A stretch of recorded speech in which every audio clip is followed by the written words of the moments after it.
Sous la peau, sous l'écorce, sous la croûte, sous la roche, brûle un feu ardent. Parfois amour, parfois colère. Une explosion, quoi qu'il en soit. Ce soir, règne comme une envie de tout balayer. Ouais, comme une envie de faire sortir une rage sourde, rester trop longtemps confiné. Une envie de révolution. Une envie de parler de volcan. Une envie de purification. Ce soir, nous allons faire parler ces géants incandescents, à la fois à redouter et admirer, et chargés de puissance. Écoutez le grondement au loin. Et là, je m'imagine que tu mets un son de grondement.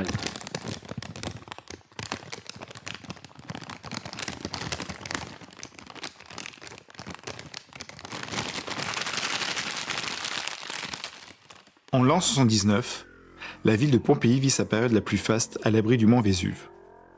Milo, esclave d'un puissant marchand, rêve du jour où il pourra racheter sa liberté d'épouser... épouser la fille de son maître. Or, celui-ci, criblé de dettes, a déjà promis sa fille à un sénateur romain en guise de remboursement. Manipulé puis trahi, Milo se retrouve à risquer sa vie comme gladiateur et va tout tenter pour retrouver sa bien-aimée. Au même moment, d'étranges fumées noires s'élèvent du Vésuve, dans l'indifférence générale. Dans quelques heures, la ville va être le théâtre d'une des plus grandes catastrophes naturelles de tous les temps. Volcan suisse, argent et étoile rouge. La qualité au rendez-vous. 15,41 €. Livraison gratuite à partir de 250 € d'achat. Les Vésuves, volcans, fontaines sont les incontournables des feux d'artifice. Installables à grande proximité du public, ils sont idéaux pour créer une belle séquence dans votre grand feu d'artifice. Historiquement utilisés par la cour du roi, les fontaines d'artifice sont désormais des pièces rares. Faites de votre spectacle pyrotechnique un moment magique en intégrant une séquence grandiose composée de volcans suisses, fournie avec mèche pour allumage manuel. Référence 50 30 22 000, numéro d'homologation 0589 F3 0079, distance de sécurité 25 mètres. Conseil d'expert, pour maximiser les effets dans un feu d'artifice, il peut être astucieux de surélever vos volcans sur des mâts de 2-3 mètres d'altitude.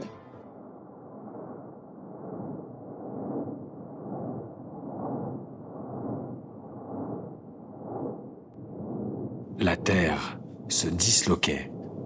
Le sol se fendait en chaque continent, sous chaque océan.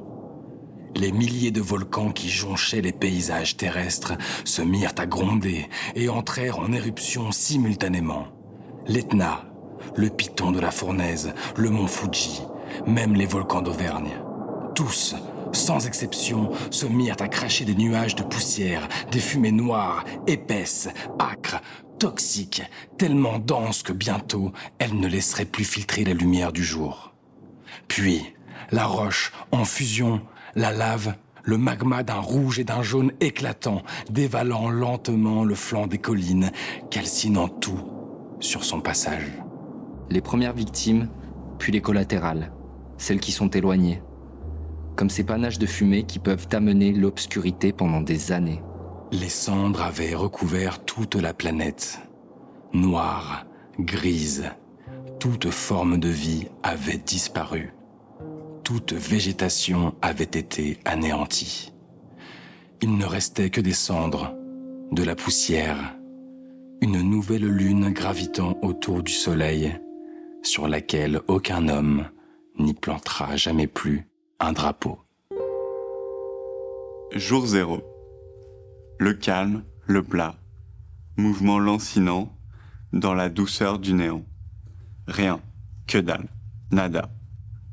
Une dernière goutte d'eau. Un cri d'oiseau au loin. Une étoile s'enfuit dans la nuit. Le silence est noir. Tout s'arrête. Plus rien à voir. 2 ans. Ah tiens, on me réveille. Oh, 3 fois rien. Quelques ballottements, par-ci par-là. Je fais la sourde oreille. Ah non, c'est pas grand-chose, t'inquiète. Je vais pas en faire toute une histoire. Puis de nouveau. le calme, le plat, le néant. Je l'ai senti gronder en moi, en silence. En surface, tout semblait calme. La rivière s'écoulait, les oiseaux riaient, les étoiles filaient, et le jour finissait toujours par se lever. Je suis comme un volcan profondément endormi.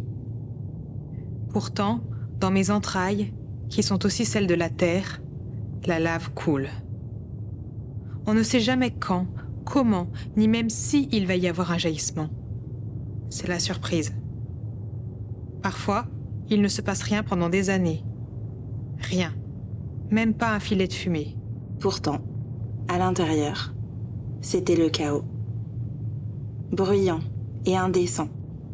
Brûlant, incandescent. Je te sens. Je te sais là, si proche de moi. Je t'aime sans jamais t'avoir vu. Je reconnais ta puissance. Elle traverse les entrailles de la terre pour revenir jusqu'à moi. Je ferme les yeux et me délecte du mélange de nos énergies. Nous sommes liés à jamais, seuls vivants dans ce monde de mort. Avouez-le, ce combat écologique, vous ne le faites pas pour moi, mais pour sauver vos vies.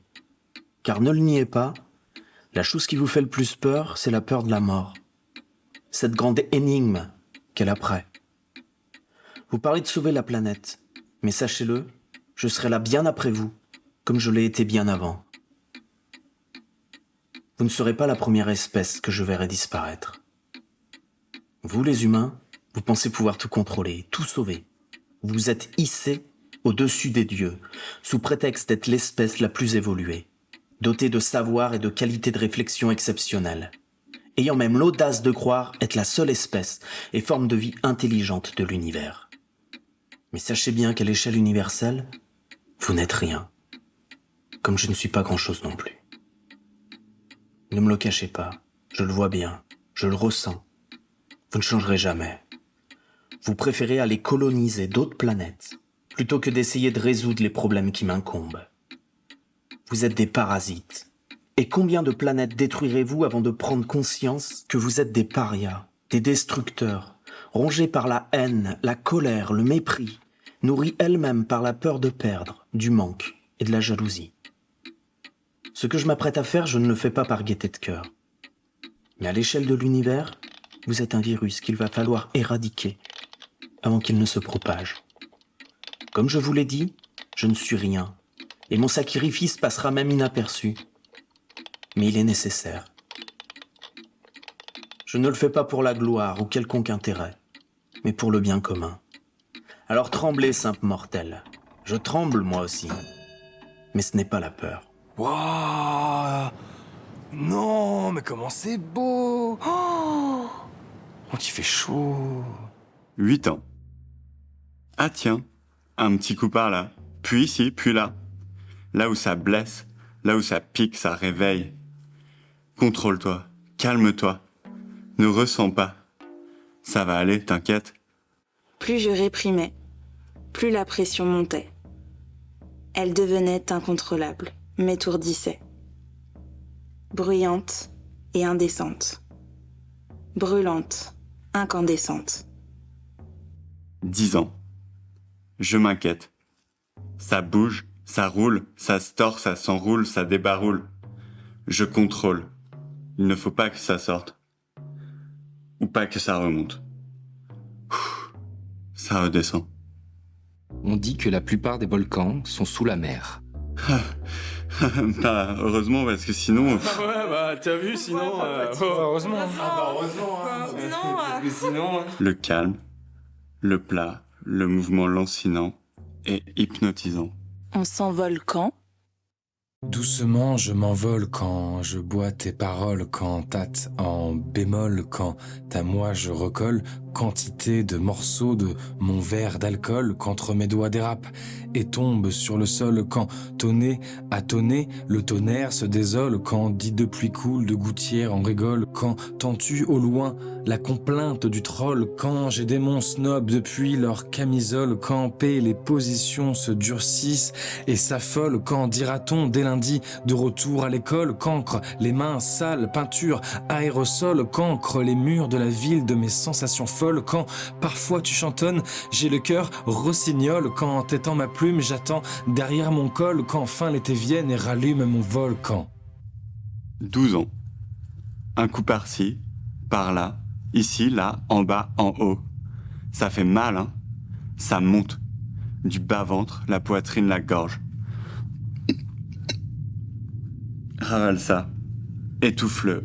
Enferme-le. Lorsqu'ils sont actifs, on dit que les volcans terrestres peuvent se révéler être de véritables monstres. Calme-toi. On redescend. Éteins-moi tout ça. Et que même si les scientifiques sont émerveillés, la population locale est plutôt inquiète. Étouffe ça. Contiens-toi. T'es un grand garçon, non? Il est vrai que les volcans sont une importante source de danger. Le tonnerre.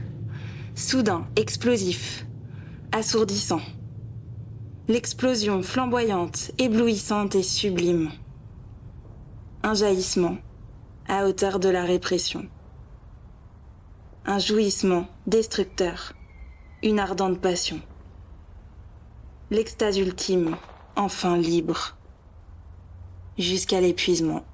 Parfois, alors que personne ne s'y attend, d'un seul coup, tout sort de terre, de la lave, mais aussi des caillasses, des graviers, tout ce que la terre contient est emmagasiné. Même que ça peut être dangereux.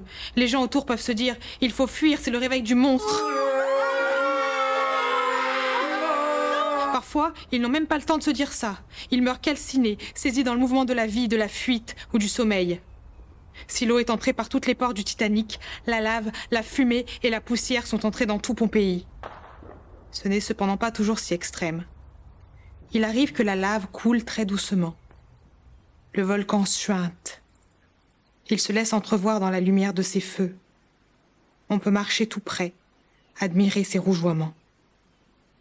Il peut rester serein et presque fondu dans le paysage. On peut se promener sur ses bords, dans son creux. C'est presque un vallon. Mais tout peut changer brusquement. Le volcan est imprévisible. Sois prudent à son approche.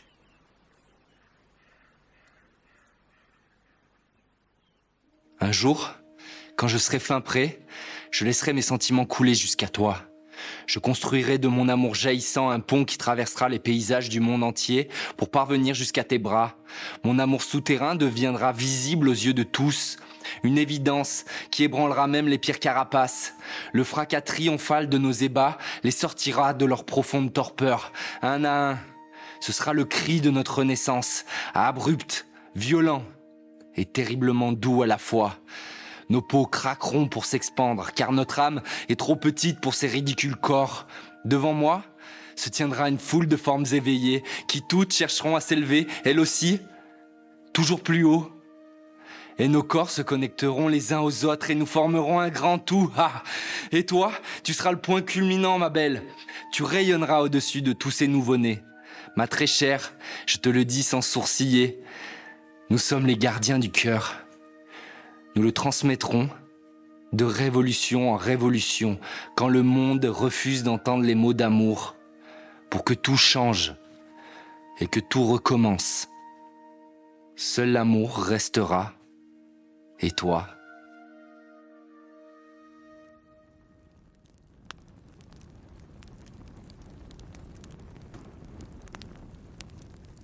Une posée sur la Une terre, posée sur la terre, Posé sur la terre, crevant la caillasse qui crevant la s'entrechoque, caillasse qui s'entrechoque, lève sa lave vers le haut, dépose son dépose dur son dur sur des visages tendus, un frisson qui part du un centre. frisson qui part du centre, te hérissant les poils.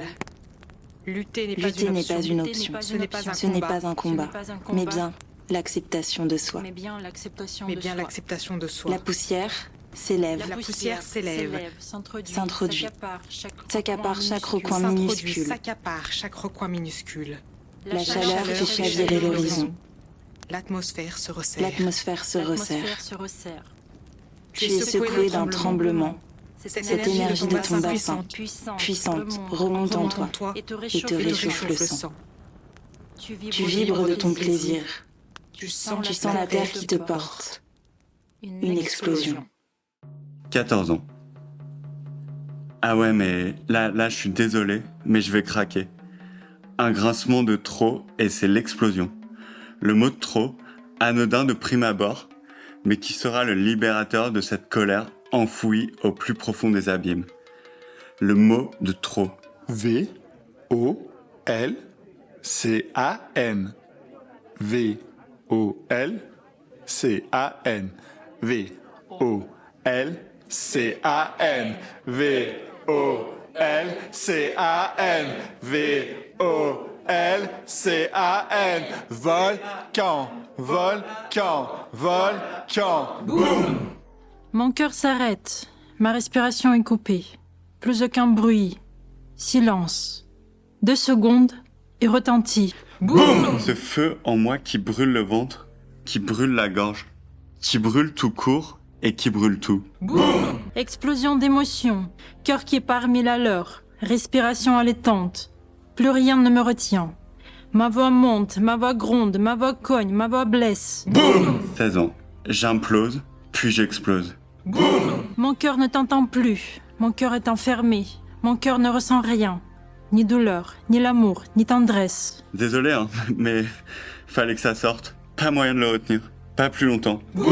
T'es devenu mon ennemi. Étranger, hostile, impossible de reconnaître celui que je chérissais.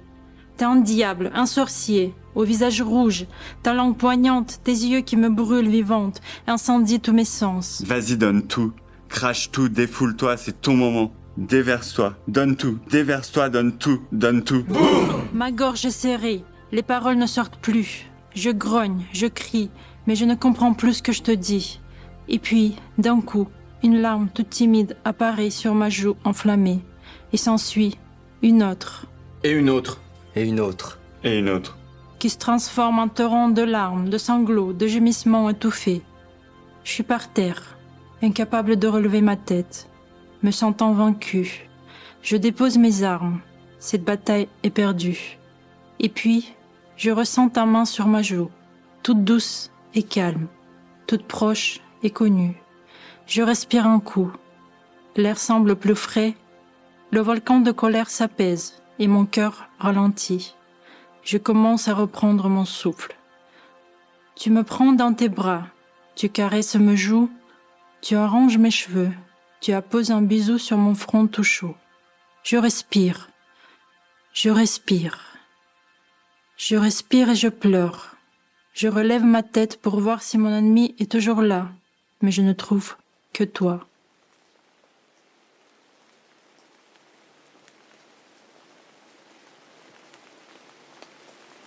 La brise balaye la cendre. La pluie tombe. La délivrance. Bientôt, la rivière s'écoulera à nouveau. Ça va mieux. Ça redescend, tout doucement. Un poids qui s'enlève. Une parole qui se libère. Des émotions qui peuvent vivre, s'échapper, s'envoler. Ça fait du bien.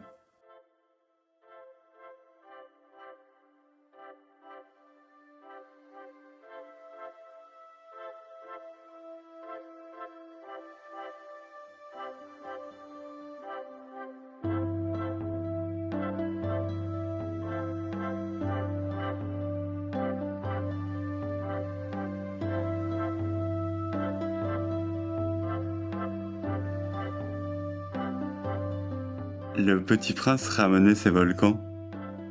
On dit que s'ils sont bien ramenés, les volcans brûlent doucement et régulièrement, sans éruption. Mais quand on a 8 ans, nous sommes beaucoup trop petits pour ramener nos volcans. C'est pourquoi ils nous causent des tas d'ennuis.